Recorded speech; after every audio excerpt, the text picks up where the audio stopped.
जब भी कोई वाकया होगा वो इंटेलिजेंस की नाकामी होगी ना कि इंटेलिजेंस उसका पता नहीं लगा सकी। लेकिन होता यही है कि इंटेलिजेंस जो है वो अगर आपको 10 वाकयात से बचा दे है तो कहीं एक आध उनका लैप्स भी हो जाता है। कोई थ्रेट अलर्ट नहीं था, बिल्कुल मैं बड़ी जिम्मेदारी से कहता हूँ। हम मीटिंग हमने कल भी की थी और इस सूरत हाल से, क्योंकि क्रिकेट टीम थी तो इसलिए हम सारी सूरत हाल को देख रहे थे। कोई थ्रेट अलर्ट नहीं था। ये गैर मुल्की साजिश है, सोची समझी साजिश है जिसके तहत पाकिस्तान को डिस्टेबल किया जा रहा है। कोई थ्रेट नहीं थी, कोई इस किस्म की इंफॉर्मेशन नहीं थी।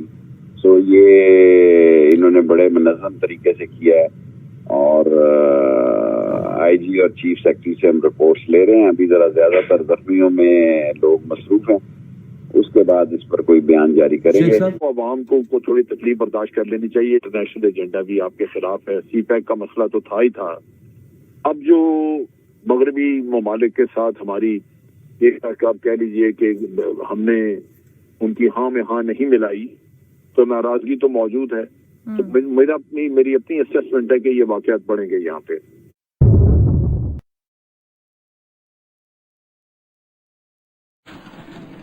आपने सबसे पहले घबराना नहीं है, बाहसियत कौम हम इसका मुकाबला करेंगे।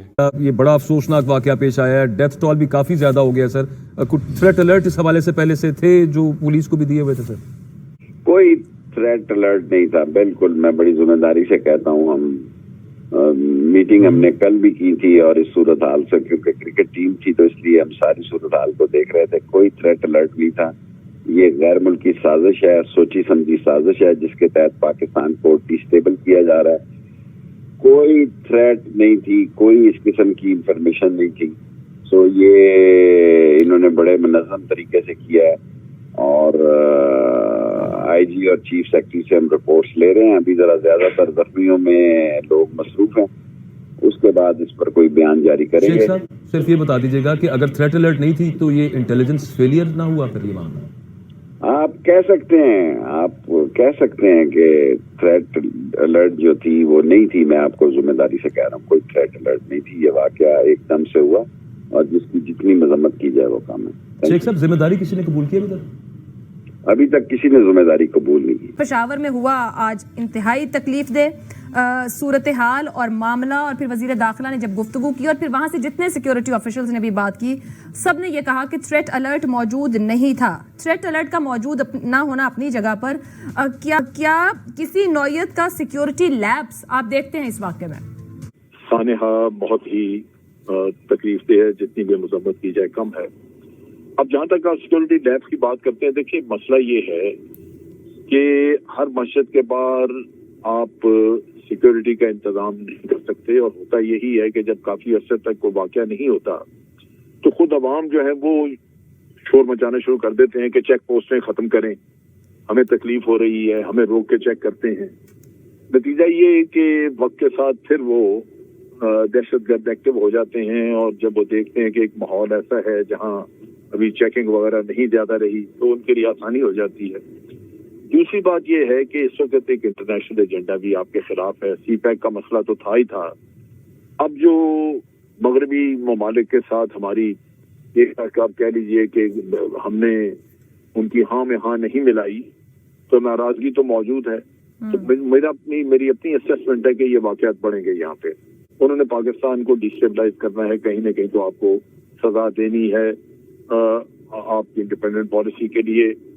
कुछ तो हम उनके मालियाती इदारों पे डिपेंडेंट हैं, उसका तो मसला आएगा ही, लेकिन उसके साथ साथ ये भी मसले आ सकते हैं जहाँ पे आपके यहाँ टेररिज्म बढ़े, इसमें पैसा लगा के दूसरे मुल्क हमारे मुल्क में डिस्टेबलाइजेशन का काम कर सकते हैं। आप खुद कह रहे हैं कि वाकयात बढ़ेंगे। हालिया 2-2.5 माह से हम भी देख रहे हैं कि हमें कुछ वाकयात नजर आ रहे हैं, उनकी लाइनें नुक्ते भी कहीं ना कहीं मिल रहे हैं। आपने कुछ इंटरनेशनल एलिमेंट की बात भी कर दी है। पाकिस्तान को जाहिर बात है, हुकूमत को, रियासत को अपनी जगह अपने लोगों को तहफ़्फ़ुज़ तो देना है। सर उठाती इस दहशत गर्दी को रोकने के लिए किन इक़दामात का करना जरूरी है? देखिए हमेशा जब ये वाकयात होते हैं उस वक्त तो वक्ती तौर पे हम बड़े एक्टिव हो जाते हैं और होना भी चाहिए, आपके पास सिस्टम मौजूद हैं और मुझे पकड़ने का भी काम। लेकिन ये दो तरह के यहाँ प्रॉब्लम्स हुए। एक तो आवाम को थोड़ी तकलीफ बर्दाश्त कर लेनी चाहिए, चेकिंग सिस्टम वगैरह दोबारा इंस्टॉल होने चाहिए सड़कों पे। दूसरा ये है कि सजा का निज़ाम, अरसा हुआ सजाएं नहीं दी जा रही।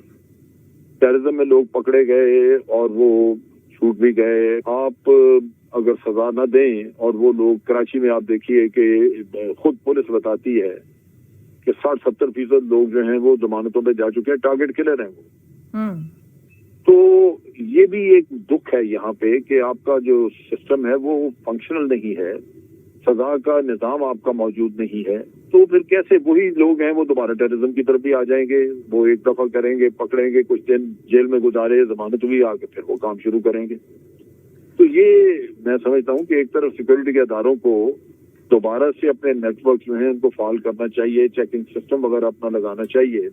अमजद शेख साहब, जब आप ये सिक्योरिटी के इदारों की बात कर रहे हैं तो शेख रशीद साहब ने ये भी कहा कि धमाका इंटेलिजेंस की नाकामी कहा जा सकता है। क्या वहां पर भी कुछ रिलैक्स हैं, चीजें उस तरह से इंटैक्ट नहीं है कि वाकयात नहीं हो रहे थे तो रिलैक्स हो गए?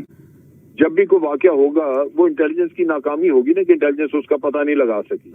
लेकिन होता यही है कि इंटेलिजेंस जो है वो अगर आपको 10 वाकयात से बचा दे है तो कहीं एक आध उनका लैप्स भी हो जाता है।